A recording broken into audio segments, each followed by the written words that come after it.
Think about it. Children are just blunt catastrophes, you know? They just kind of happen. It's all right there in front of you. You can't do anything about it. You can't push it back in. Like, you know, with most things, like you see an animal poking his head out of his hole, you kind of try to nudge it back in there. You know, you get a booger hanging from your nose, kind of, you know, back up there. But kids, no, you can't push them back up there. And on top, and like, they just drill a spike into your life, you know, like everything is just on hold right then and there, you know. And to me, that's a catastrophe, you know. That's like a train wreck, you know. That's like a derailment in somebody's life, you know what I mean? It's like train's moving, we're doing great, hit one bump, aka that's the fucking kid, and it's all over. It's all over. There's no coming back from that. I don't want to have kids. Christmas is only really like 2 days of the year. You know, you got Christmas Eve, and then you got Christmas. It's basically the same day. It's just like, it's like you had Christmas, and everyone was like, you know, depression. And then they're like, we're gonna put a sequel out. But then they're like, no. We're not gonna put a sequel out. We're gonna put out a prequel, and we're gonna call it Christmas Eve. It's gonna be fucking genius, you know what I mean? And the Christmas season brings out the joys in us. It brings out the toys in us. It is the holiday season, and it is the time where one can let out all of their grievances. I got a lot of problems with you people. You know? Which is why I'm here to talk about my Christmas experience. I don't know, it was a pretty interesting 2 days. A lot of alcohol, way too much alcohol. Like, you don't want to say no because it's insulting, like, to the alcohol. But, like, you know, if your aunt makes asparagus, like, you're not eating the asparagus. You know, we don't need that smell in the house. You know what I mean? And that's like a common understanding with everybody. But like when it comes to alcohol, it's like no. Like, you're with family, this is the place to drink. You know, like, you know, Aunt Susan, she's 4 deep right now. Okay, she can barely even speak a coherent sentence.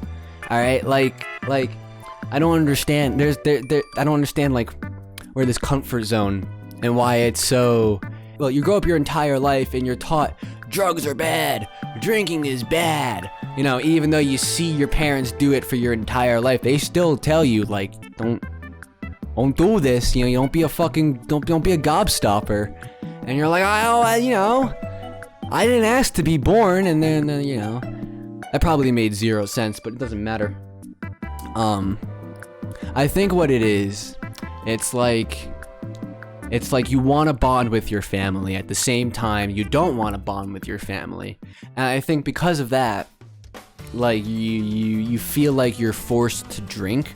And at the same time, you're really not forced to drink. But at the same time, you are. Does that make any sense? It's like, yeah, you don't have to drink because you as a person have something called free will, okay? And on top of it, like, you can't say no because it's gonna be insulting, but at the same time, you can say no because, like, you know, say you're underage, for example. You know, a lot of parents, they don't really care if you're underage, and I mean, there's not really a reason to care. You understand where I'm trying to go here. And then also, like, what's it called? You can't say no at the same time because, like, you don't want to be with your family, and then of course that makes you more inclined to drink and whatnot. So it's quite a little predicament, and the holiday season puts everybody at, and it puts us in a kind of predicament where you have to just have to go with the flow. You really can't fight it. You can't, you know, your family, those people in your family that you meet growing up and everything, they've been around longer than you have. And just that sort of seniority amongst a family, it shows, you know, it casts a pretty big shadow amongst the other members. So, like, you can't do anything about it. You can't. You either You either sit there miserably, sober to the bone, or you get to that age where it's just they keep offering you drinks and you just get destroyed. You just get plastered. You just get straight up just wonked. Just wonkaed. Just Willy Wonkaed out of your goddamn overalls. Everybody in my family, they always claim to be so creative, yet they can't creatively think of a way to avoid the rest of their family on the holidays. And like, I bring this up because, you know, every family member we run into, all they gotta do is just fucking complain constantly. So like, you know, if you're so creative, you know, creatively work your way out of this fucking problem called the holidays. And you know, God, I hate catching up with people. That's literally one of my biggest pet peeves. Oh boy. God forbid it's my fucking family, right?